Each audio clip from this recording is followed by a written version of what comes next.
You're listening to hashtag No Filter with Zack Peter. That's me, your naturally platinum blonde pop culture connoisseur. I'm the reality TV junkie, self-improvement addict, and host with only the hottest tea spilled fresh all week long. Those balls have gotten you into trouble, though. Yeah. They picked us because we're horny. Yeah, right. And that's your chronic state. 24/7. My life has changed so much that it's almost like a completely different life. From the latest news on The Real Housewives, I'm so happy to be here and engage with you. deep dives into celebrity legal scandals, and unfiltered convos with your favorite stars, I've got you covered. And yes, I always keep receipts. What is going on, everybody? Welcome on in to hashtag No Filter with Zack Peter. Wow, I hope you guys had a wonderful weekend and you are having a very good hump day. We've got a lot to break down today. We had a lot happen in the news recently. There's a lot going on. We're going to talk about the Adam Levine stuff, the affair, cheating situation. We're going to talk about Real Housewives of Beverly Hills. We're going to talk about Vanderpump Rules. There's a lot to talk about. I hope you guys caught our earlier episode of the week with Steele and Shooter from the Brav Bros. You guys know I love me some Brav Bros. So if you haven't supported them, go and give them some love. Follow them on the TikTok and get ready because there's going to be a lot more fun collaborations to come. Okay. So like I said, we have a lot of tea to break down. Where should we start? Well, first, I hope you guys are sipping on some fizzy Housewives-inspired wine for yourself. Packing a punch at 13% alcohol by volume, but less than a gram of sugar. It's my Housewives watching wine. My no-filter wine available at nofilterwine.com. Must be 21 or older to order. Please sip responsibly. For fun designs inspired by some of our favorite, most iconic Housewives moments. If you're getting ready for the Beverly Hills finale, you're gonna want to be sipping on some cut down my drinking or what. So go stock up now at nofilterwine.com. We also have the Salt Lake City premiere that's coming up, so you're going to want to sip on some, I'm not going out tonight, I'm disengaging white wine. It's delicious. It's yummy at nofilterwine.com. Okay, so what do we want to start with first? Well, I guess we should start with Reza and Gigi from Shahs of Sunset. Obviously, we now know that Shahs of Sunset has been canceled and is not coming back. However, Gigi and Reza are teasing that they're going to be coming back to reality TV soon. So we can look forward to that. They were on a red carpet recently. They were also asked about Mike. Obviously, we know Mike has been in a lot of hot water with these assault allegations. He was arrested for putting his hands on his girlfriend. They seem to have really distanced themselves from Mike, and they apparently haven't talked to him, but they are looking forward to coming back to a television set soon, maybe on Peacock, maybe on Bravo. Who knows what it's going to be, but we have Reza, we have Gigi, and MJ was also spotted out filming with them, so it appears there is a spinoff in the works with the three of them, which I'm really excited for. Okay, let's move on over to some Vanderpump Rules. Something About Her is coming soon. So the Vanderpump Rules finale just wrapped last Friday, and it's apparently anchored around Ariana and Katie showing off the progress of Something About Her with the tasting of their very special menu.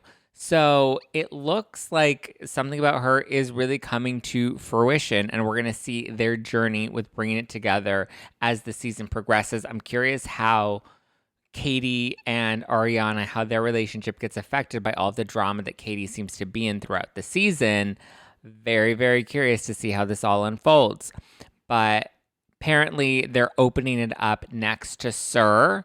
So in between Sir and Pump, because down that street, we have Sir at one end of the block, and then we have Pump at the other end of the block. And in between Sir and Pump is the Abbey and the chapel, and I believe there were some other little shops. So it looks like they're opening it up somewhere right in there. I know right next to Sir used to be a Mexican restaurant called Tortilla Republic, and then it closed. And I used to love Tortilla Republic because I would go to Tortilla Republic all the time after taping No Filter, because it was literally right down the street from my studio. So I would take my guests out to eat at Tortilla Republic all the time. We would have the spicy margaritas, and sometimes they would have Taco Tuesday, and it was never the same Taco Tuesday. It was always different every single week, and it was really kind of annoying because I never knew what to expect on Taco Tuesdays. And I say that because we taped on Tuesdays and then the episodes would air on Wednesdays.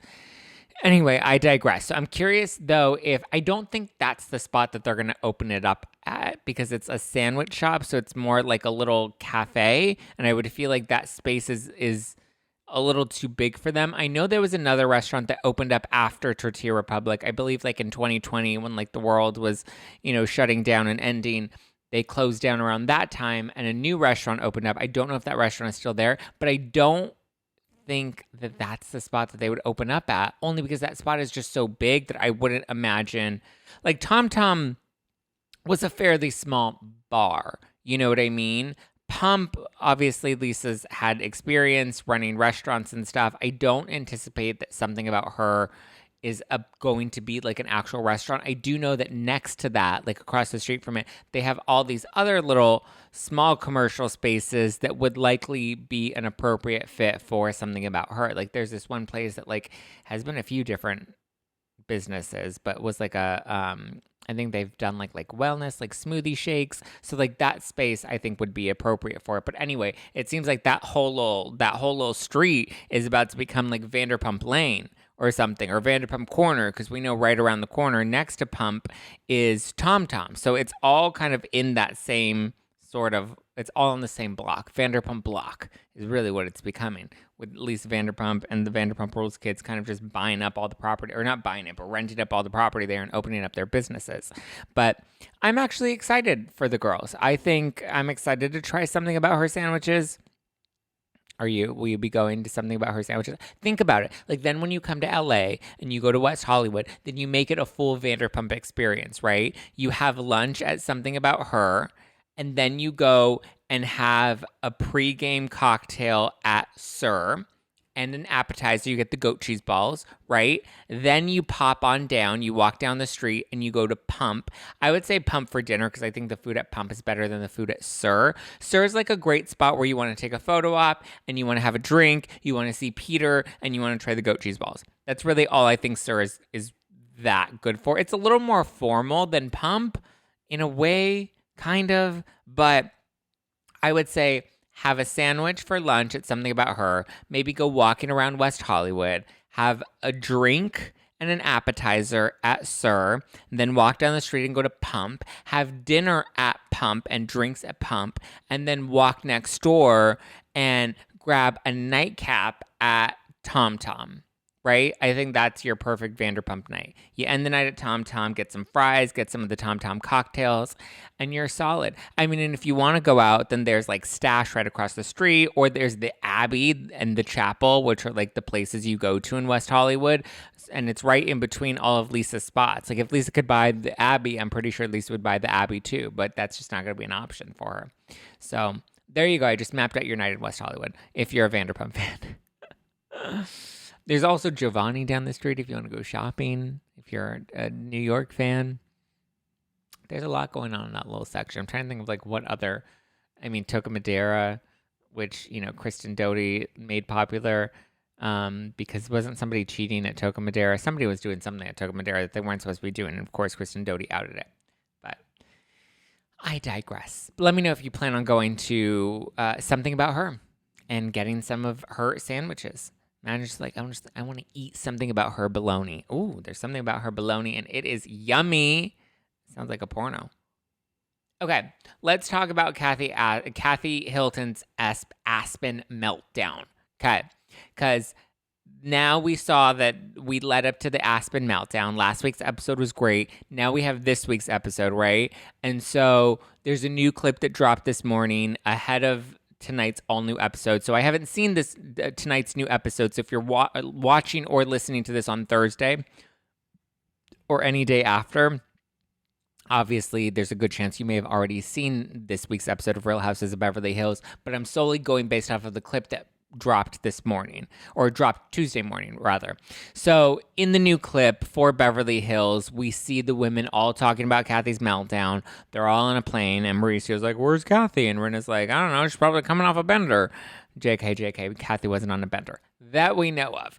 But all the women, Erika, Sutton, Rena, Kyle, Diana, they're all dishing on what went down last night at the club, okay? Even Crystal weighs in. Crystal's very not very crystal clear, actually. But Crystal weighs in and she's like, Kathy's my friend Kathy Hilton. She's like, I saw that there was some commotion, but like, how bad could it really be?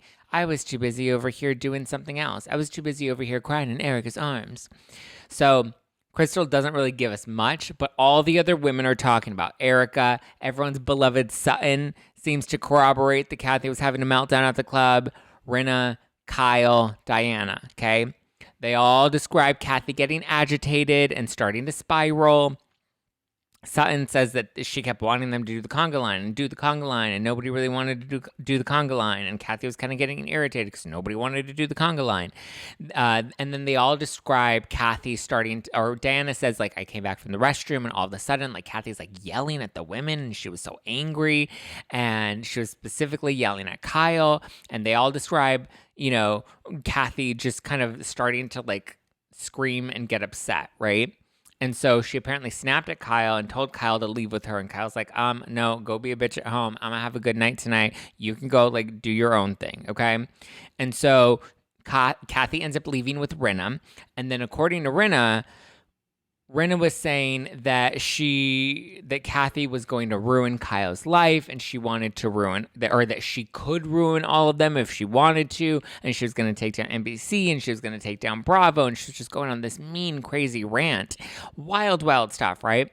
And now, again, I'm taping this before the episode actually airs, so I'm not sure what actually goes down in its entirety. I'm just going based off of the clip that was released, but she says that Kathy goes back to the house, and then she starts, like, pounding on the walls, and she throws her glasses on the floor, and she stomps on her glasses, and she really just has all of this hatred directed towards Kyle. None of the slur comes up, because obviously that was part of the rumor, is that Erika heard Kathy call the DJ a slur, because she also shared words with the DJ. So it seems like there are a lot of things that happened, right? Sutton says that there was the conga line.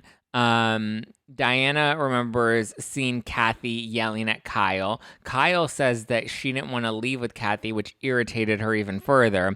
Erika, which I'm assuming will come out in a later episode, talks about Kathy's beef with the DJ, and then she calls the DJ the homophobic slur. So it does appear that there are several things that may have led up to Kathy's meltdown.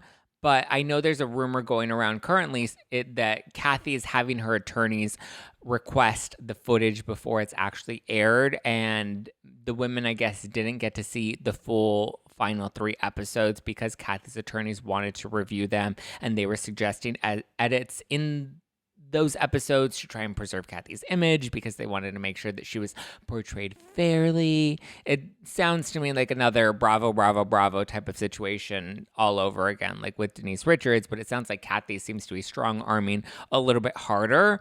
And I mean, I don't ever really remember an instance where a housewife was able to kind of get or to have some sort of leeway with being able to have things edited out of the show if that's actually what's going on. Who knows if this is actually true? I just know this is the word on the curb, but I don't know. It kind of sounds kind of crazy. It kind of makes sense as to why we didn't see any other clips leaked before, as to why we got no previews for this week's episode. Like maybe they weren't able to release anything because they were still going through edits. It would make sense. I know it's not uncommon for the housewives to not get the full final edited version of the episodes before going into the finale. Before going into the reunion, sorry. They don't always get to see the final episode or the final edit of the final episodes that the audience gets to see because they can only get the highlights or the clips. That way they're prepared for the reunion because obviously they have to watch all the episodes before going into the reunion. That way they know what's going to be brought up, what airs, what is to be discussed, whatever. So who knows if the rumor that Kathy has her lawyers combing through everything, who knows if it's true. At this point, I wouldn't be surprised, especially since we hear Rinna saying that, she said that she could take down NBC if she wanted to, and she could take down Bravo if she wanted to, and if she's really going to those lanes, I wouldn't be surprised. I would not be surprised. So, obviously last week we saw Jennifer Lawrence talking about Real Houses of Beverly Hills. She said that the season was really boring. I don't think this is a boring season. Everyone keeps saying that this season is awful and it's so bad and it's so boring and nothing happens. But I'm just like, what are you guys talking about? I feel like there's something that's going on every single week. And it's actually, I think it's a good season of Beverly Hills. Is it their best season? No, I wouldn't say it's their best season. Last season was really good.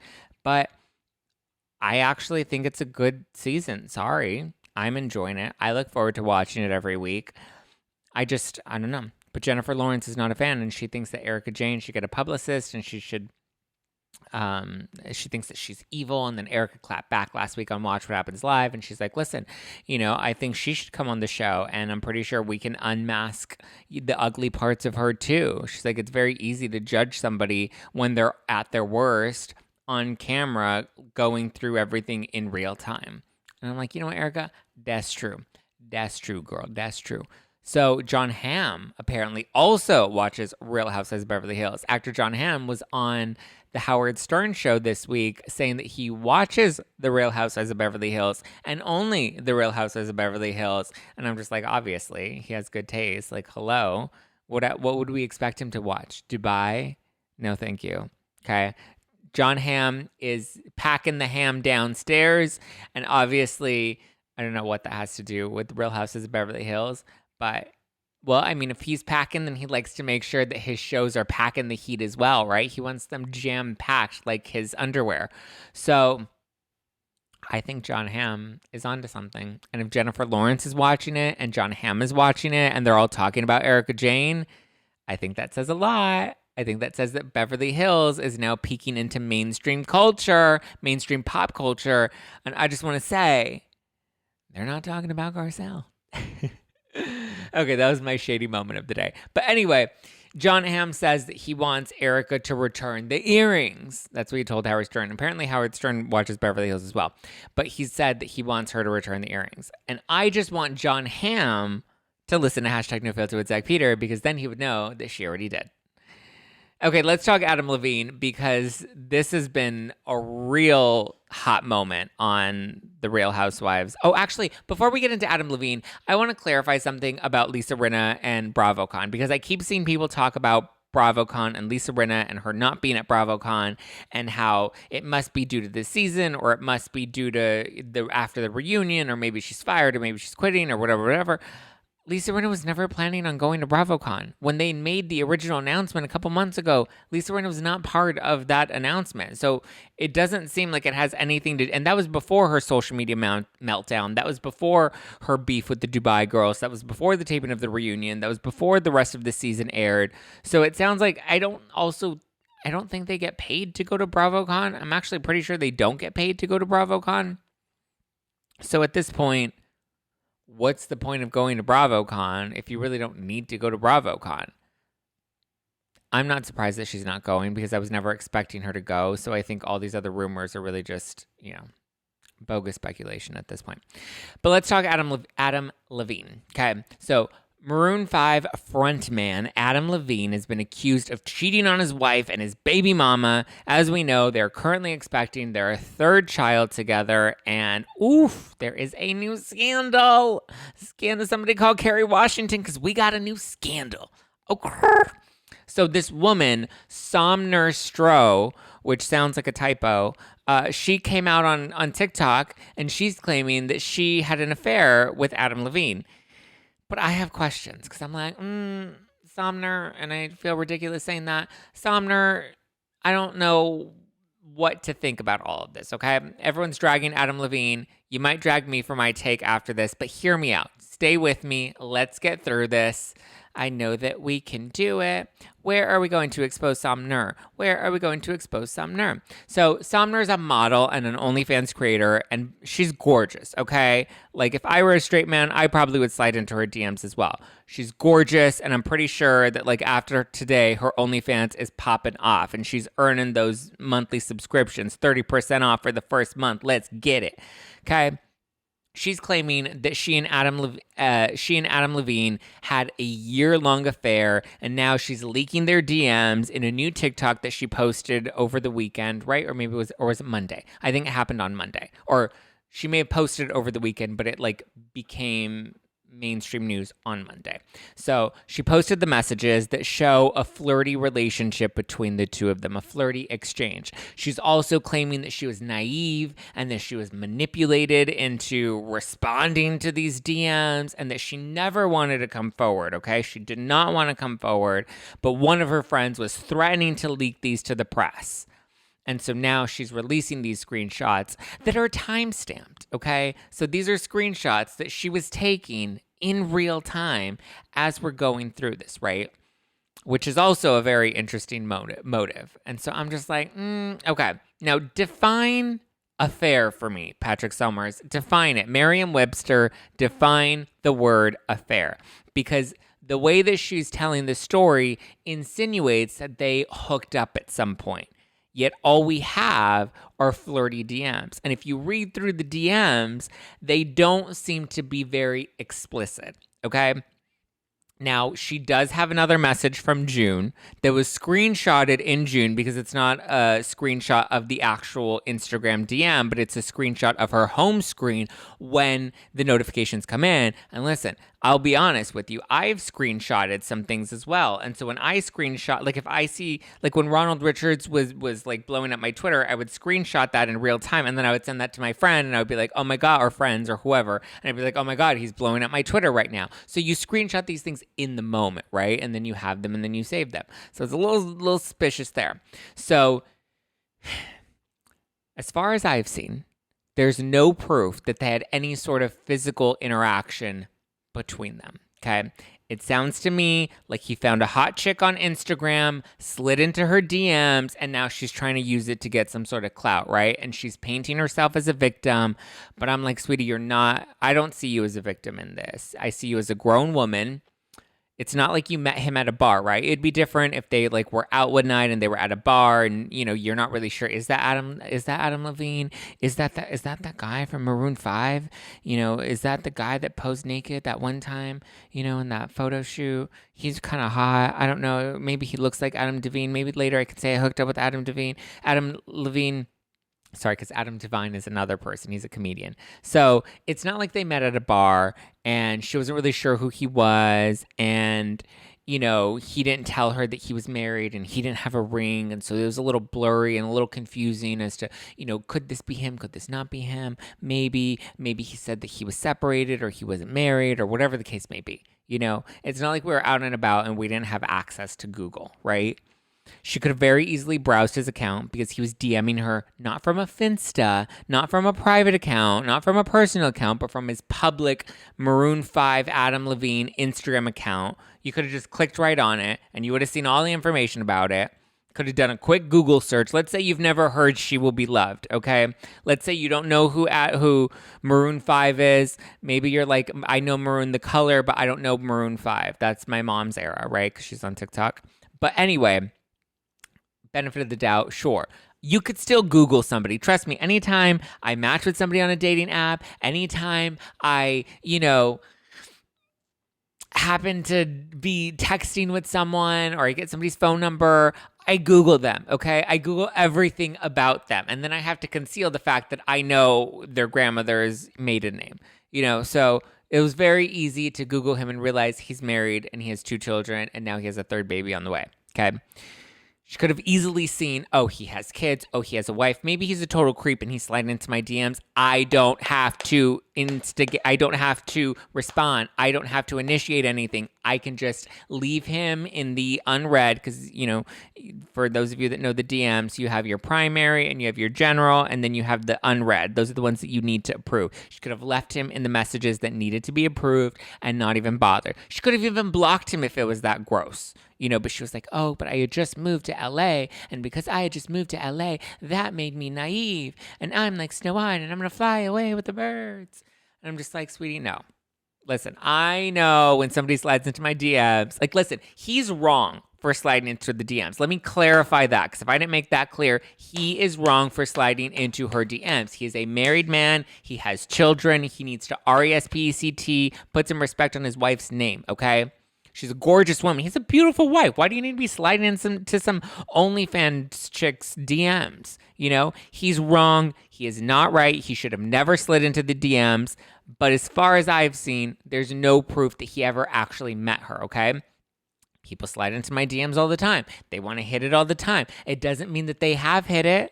I mean, do you even realize how many times I hear about rumors on Twitter about people that claim that I've slept with their friends or that I was trying to sleep with their friends or whatever? I'm like, show me the receipts, baby. Show me the receipts. You want to see my dick pic? Here's my dick pic. This is the dick pic that I sent to this person on this day, period. You want to see the DMs? Here are the DMs. You know, show me the receipts. I have my receipts. Show me the receipts and I'll believe it. You know, so far, you know, just because somebody says that they want to hit it or just because somebody claims that they hit it, it doesn't mean that they actually have. And so far, all we have are flirty DMs. Now, first of all, I just would like to say to Adam Levine, if you're going to be a tool and you're going to be, you know, lurking around, then at least in the DMs, then at least do it in vanish mode, okay? For people that don't know vanish mode, it's where you can make sure that after the message, the DM has been read, it vanishes. It's gone. Poof. Like Doctor Strange, poof, gone, never existed, okay? Number one. And number two, everyone's acting like the Somner person, the Somner woman is his side chick. And it's literally just her word. And it seems a little questionable that she's blasting it on TikTok. And she gave us some of the messages, but she didn't show us all of the messages. And she didn't show us any messages that were really incriminating. I want to see the receipts. You know, show me his dick pics. Show me where he's like, I'm going to gobble you, swallow you, drip down the side of you. You know? We saw all of Oliver's DMs, Garcelle's son, when he was going around, you know, fooling around on his baby mama. We saw all of those DMs. We saw all of that business. Those were vulgar. All we see is Adam Levine saying, hey, I think you're pretty, you're beautiful. Like he's flirting with her. Still very inappropriate. I'm not defending his behavior. What he did was inappropriate and what he did was wrong. I don't need to badger him because everybody else on the internet's already badgering him. So if you want to read mean things about Adam Levine, just Twitter search Adam Levine. It's very inappropriate. It was wrong, period. Now, his wife is at home pregnant, okay? I think his wife is probably the victim because her man was obviously doing things that he shouldn't have been doing. He was talking to girls that he shouldn't have been talking to. But this other woman, Somner, she's no victim here, okay? I don't consider her to be naive. If you're not naive enough to post this, to take screenshots and send it to your friends in real time, if you're not naive enough, at that point, why don't your girlfriends come in and say, yo, this guy's married. Why are you messaging him? I mean, listen, I'm pretty sure he'd like subscribe to her OnlyFans, but being a horny pig does not make him a cheater, okay? I think everybody's blowing this just a little out of proportion. He didn't assault anybody. He didn't impregnate anybody. He's just a tool, okay? Most guys are tools. That doesn't make it right, but most guys are subscribing to OnlyFans and they're out there flirting with chicks at the bar when they're on their work trips and stuff. None of it's right, okay? But I think everybody's blowing this out of proportion just a little bit. I think he did something inappropriate. She engaged in something that was also inappropriate. And there it is. And now she just wants some clout after this. But I guess the bigger conversation is, does this make him a cheater? Is flirting with somebody else technically cheating? And where does that line then cross over into cheating? Because if just like flirty messages or flirty banter, let's say you are at a bar or at a restaurant and you come across somebody and you're both single, or maybe you're at the airport, right? You're at the airport, you're getting your, Belvedere soda or your Tito soda, because Tito's is the popular one. You're getting your Tito soda at 6:35 in the morning because your flight got delayed and now you have to wait until 8:15 before your flight finally departs. And Susan's already right there in line with her suitcase ready to board, even though she's in she's in group 7. So you're sitting there, you're single, you have your cocktail, and then you see this hot girl and she walks up and she's ordering, a mimosa because it's, early in the morning still and you got to be appropriate and you got to have your juice, your orange juice with your breakfast. And then all of a sudden, the two of you start talking, right? And maybe there's a little bit of flirting. And maybe he's in a relationship. Maybe he's married. Maybe he has kids at home. Is it wrong that he's flirting with this younger, pretty woman? that also happens to be an OnlyFans creator, right? Is it then inappropriate? I mean, obviously it's inappropriate if there's touching. Obviously it's inappropriate if they're kissing. Obviously it's inappropriate if they exchange phone numbers. I mean, to be fair, Adam Levine did make the first move and slid into Somner's DMs first, so that's already bad news bears. And again, I'm not defending him, but I'm just saying I think the reaction's a little bigger than I think we need to make it. Like, he's a sleaze kebab, but we also don't have any other stories of him like actually cheating on his wife. So I don't know. I like to play devil's advocate. But anyway, he issued a statement on Tuesday morning saying that he crossed a line during a regrettable period of his life, and it is, and in certain instances, things became inappropriate, but he said that he's working things out with his family and he takes full responsibility, but he is very adamant that he did not have an affair and he did not sleep with anyone else. He's really just owning up to flirtatious communication, exchanging flirtatious messages with other girls. Again, gross, because you have a pregnant wife at home, but I mean, and then everyone's like hung up on the fact that like he said that he wanted to name his son after Somner, because that was one of the messages that he sent was, oh, if I ever have a baby boy, I'm gonna name my baby boy after you, Somner. And everyone's like, oh my God, he's going to name his son after his mistress? First of all, she's not his mistress because there was no mistress scene that happened. You can say, oh my God, it's gross that he's naming his son after, this OnlyFans girl that he was sliding into her DMs. That you can say, and that's kind of gross. Like, if I found out that I was named after somebody that my father, jerked off to in a porno, like, I would not appreciate that. I would be like, excuse me, that's not appropriate, okay? It's not appropriate that you're giving me the name of, this woman that you are clearly attracted to and were wishing you were banging. That's not okay, Dad, okay? Pops. But luckily, my father did not do that. He decided to name me after himself. And then I changed my name. So,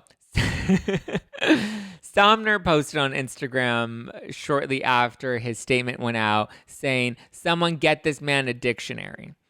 I'm just like, well, sweetie, you should get a lot of people a dictionary, because in my book, I don't necessarily see this as a full-on affair. I don't necessarily see her as a full-on mistress.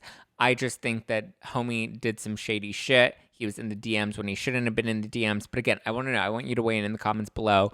Do you think, or you can tweet me or DM me, do you think this was a full-on affair? All we have are flirty messages. She's not afraid of revealing messages, so I feel like at some point you should reveal some of the more intimate or some of the more vulgar messages if you're really trying to reveal what these messages are. Bleep them out if you need to. Don't show us the whole dick if you need to, but like, give us something that proves that this was an actual affair and not just a little exchange, a little DM exchange. Because trust me, boys be sliding into my DMs all the time, and they say when they want to come and hit it all the time. And that's cute. And there are even a few of them that I'm like, okay, so come get it. They ain't coming. Neither am I. But they ain't coming. Or maybe they are, but not in person. They're doing it in their bedroom. There we go. That's my rant. Those is my thoughts. You can drag me, internet. How many fucks do I give? 0, 0, 0, none, not one. 0, 0, 0, done. All right. Thank you guys for listening to #NoFilter with Zack Peter. That's me. You can give me a follow at JustPlainZack if you want to keep up with me, or you can follow the show at NoFilter with Zack if you don't care about me, but you just want that reality TV tea. That's at NoFilter with Zack. And make sure when you're spelling Zack, you spell it with the Z-A-C-K. Oh, be sure to stock up on some Housewives Watching Wine at nofilterwine.com. Nofilterwine.com. Must be 21 or older to order. Please sip responsibly, everybody. Head over to nofilterwine.com. That way you're ready and fully stocked for the Beverly Hills finale, for the Salt Lake City premiere, for the Beverly Hills reunion. Get ready. Let's get it, get it, get it. Okay? Love you guys. Appreciate you guys. Hope you have a wonderful weekend. I will see you for Thursday Night Live. It'll re-air, or the rebroadcast will air on the podcast on Friday. So if you miss it live on Thursday, don't worry. If you haven't done so yet, sign up for our YouTube memberships at youtube.com/JustPlainZack. Lots of fun, exclusive content you won't get anywhere else for only $2.99. $2.99 a month. That's cheaper than Somner's OnlyFans. Okay? All right, guys. Love you, mean it. Bye. Bye, bye, bye.